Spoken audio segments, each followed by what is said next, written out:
সমস্ত কিছুতে কান দেবেন না। যদি কান দেন তাহলে আপনাদের অবস্থা সেই ছাগলওয়ালার মতোই হবে। কিরকম না, এক জামাই তার শ্বশুর বাড়ি গেছে, শ্বশুরে ভালোবেসে তাকে একটা ছাগল দিয়েছে। ছাগলটা নিয়ে জামাই মহানন্দে বাড়ি যাচ্ছে। চারজন ঠকের পাল্লায় পড়লো।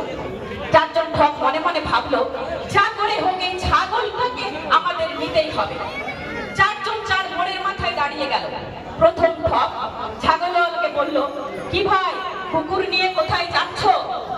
লোকটা তো ভীষণ অবাক হয়ে গেল যে ছাগলকে কেন কুকুর বলছে, নিশ্চয় পাগল টাগল হবে। কান্না দিয়ে সেই ছাগলওয়ালার সামনের দিকে এগোতে লাগলো। এবার বললো দ্বিতীয় ঠকের পাল্লায়।